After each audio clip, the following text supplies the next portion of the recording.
Па добро, редовно коло, како и што најави. Редовно коло. Ние одиме тераме по план, така да ја дочекуваме победа, кој што е голем фаворит за нас. Сепак победа е за новаци. Фаворит секогаш, било каде да игра.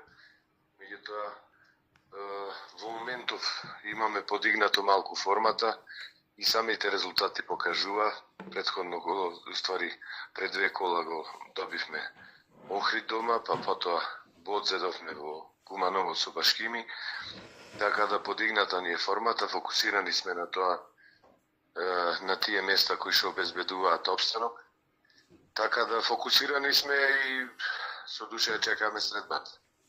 Да ни објасните ваше мислење, да ни дадете на што се должи ова подигнување на формата, бидејќи почетокот ви беше доста тежок пролетва. Па знаете, и временските услови не ни дозволуваа. На почеток доста снег имаше, поготово во Новаци, во Битола имаше некаде околу 30-40 сантими снег. Малку закаснавме и со припремите, малку и не можевме да работиме тоа што требаше да работиме. Во припремниот период многу малку сработивме и така да почетокот ни беше многу лош. Меѓутоа сега, да ќе измина доста период, некаде 7-8 кола веќе помина, така да се подигна формата полека. Стигнуваме на тоа ниво кое што сакаме ние. Да, ако направиме споредба со есеновска надпреварот во Прилеп, 1-0 победа. Сега што може да се очекува, што е различно со овој надпревар утре? Па различно е доста. Мислам, играме ние на домашен терен утре. Меѓутоа различни се екипите, има доста промени во составот на победа и во составот кај нас, така да има доста разлики, знаеме во фудбалот да повторуваме две исти екипи во три дена разлика нема да биде надпреварите исти, така да затоа интересен фудбал и затоа сите го сакам, така да има различности, најверојатно ќе биде различна утакмица и таа во Новаци што ја игравме и таа во Прилеп, тие двете во Прилеп што ги игравме, така да ќе има разлика секако во надпреварите. Го спомнавте играчкиот кадар, па таму забележливо е присуството на прилепчанецот Андреј Петковски во одбраната. Што ќе ни кажете за ова? Да. Па и ние сме релативно млада екипа со 5-6 поискусни играчи. Еден е од нив Андреј Петковски, кој што ми е одговорен за дефанзивниот дел, кој што е, да не речам ајде, покрај Симоновски голмано, тој е стол во одбраната, така да ние кај нас се должат тие нерешени утакмици или со помалку голови примено се должа на искуството од Андреј Петковски. Андреј Петковски оди феноменално, работи феноменално, прав е професионалец, знаеме дека беше пред година дена беше во Силекс, значи има надпревари во прва лига, има надпревари многу, некаде околу 100 надпревари има во втора лига одиграно, така да се работи за искусен играч. А уште еден играч морам да го спомнам, тоа е Горан Ставревски. На 51 година да се игра фудбал, сигурно е нешто многу сериозно, значајно. Што мислите вие за овој играч? Репрезентативец поранешен. Горан Ставревски е мој помошник.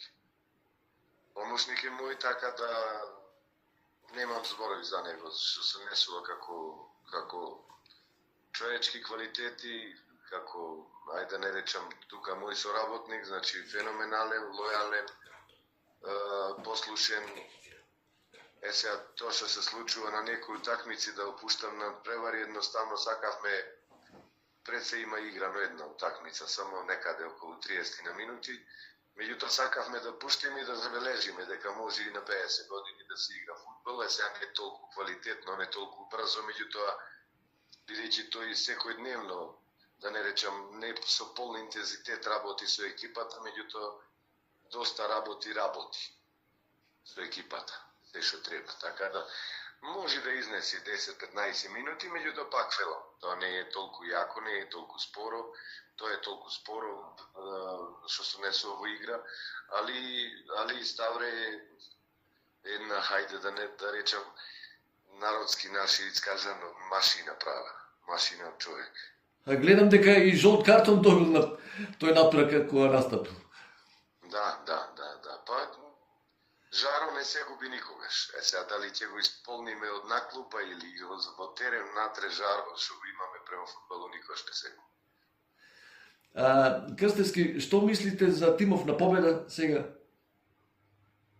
Па добро, пак велам, значи преска малку споменав дека е доста млада екипа, има желба, има сакање, има докажување, сакаат да се покажат, меѓутоа многу промени се случуваат, значи и тука и кај нас исто се случува многу промени. Значи екипа што почнува во есенскиот дел не може да заврши во пролетниот дел. Тоа е малку еден лош момент во сите клубови кај што не може да ги задржа играчите, дали се тоа финансиски делови, дали се тие некои, не знам кои какви делови. Меѓутоа, знаете како, вие правите една кула и одеднаш само кулава до пола ја правите и кога дојде горниот дел да го составите, ви паѓа кулата. Значи, не можеш да се ослониш на тоа што си го работел претходните 6 месеци, не можеш да се ослониш на наредните 6 месеци. А кога ова ќе прекини Крстевски, па да се вратат клубовите во вистински колосек, да има играчи кои се уигруваат и онаму каде што сте застанале есеновска да продолжите пролетва. Дали тоа ќе се врати? Што мислите ви? Па, тешко, јас мислам дека тешко бидејќи не гледам да се средуваат клубовите пред се финансиски, да не се враќам назад финансискиот дел, ајде да го ставиме последен да биде. Меѓутоа, инфраструктури, средување, едноставно клубовите да се среда клубовите, ништо друго. Кога ќе биде стабилен клуб, ниту еден играч нема да сака да замине клуб. Ако гледа дека има некоја цел клубо, дека треба да играме, ајде да речам годинава втора лига, па се спремаме до година прва лига, па после да бркаме Европа, да ова, да она. Мислам, ниту еден играч нема да си замине од таа средина кај што гледа дека има некој просперитет, дека има некој напредок, дека секој утрешен ден е подобар од вчерашен. А кај нас тоа го нема, за жал, ниту еден клуб. Мислам, овие што се бора за влез во прва лига, тие да, посредени се, меѓутоа и таму се случува година дена или 2 години и после истото се повторува. А Крстевски, дали до вас допреа информациите дека во Победа се случува една реформа, влегува инвеститор странски? Не. Нешто читав на вашиот портал, меѓутоа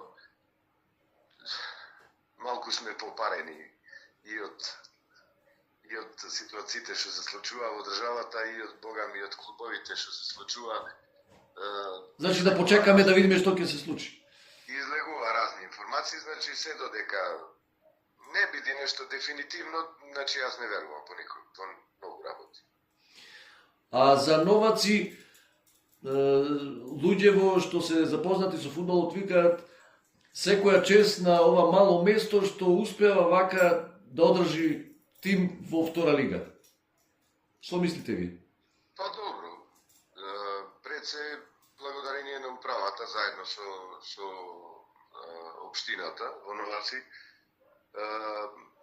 ајде да не речам крпиме, меѓутоа има еден дел на играчи кои што се тука, староседелци, и земаме играчи од младинци, од кадети, од Пелистер и така да пробуваме, ајде се надеваме тие се школовани, меѓутоа од кадети од Пелистер не се кадарни да бидат во сениорска екипа. Сега малку ние затоа потешко и се трудиме да му направиме еден континуитет за да може да стигне во поголеми лиги, не само во втора лига или во Новаци да игра. Така да затоа имаме, реков преска, кога ме прашавте за Андреј, реков дека имаме 4-5 играчи кои што се поискусни, кои што ја носат екипата и кај што можеме да ставиме од тие млади играчи, да ги скалиме и до наредната година да имаме поквалитетен кадар. И на крајот да ни кажете за утрешниот натпревар конкретно, ќе го имате ли целиот играчки фонд на располагање и дали ќе има публика, бидејќи овој меч е доста значаен во борбава за опстанок? Па секако публика има. Се доаѓа и од Битола, доаѓа тука од Новаци. Публика ќе има.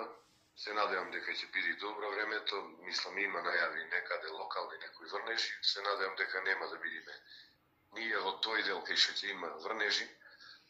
Стадионот е во одлична форма и одлично подготвен. Па, што би рекол друго, не знам. За играчкиот кадар, целиот дан ќе го имате За располагање. играчкиот кадар, да. Сите сме на располагање. Има малку некои си здравствени проблеми, поготово неделава имаше некои мускулни проблеми, еден, двајца играчи. Ќе видиме, до утре ќе видиме.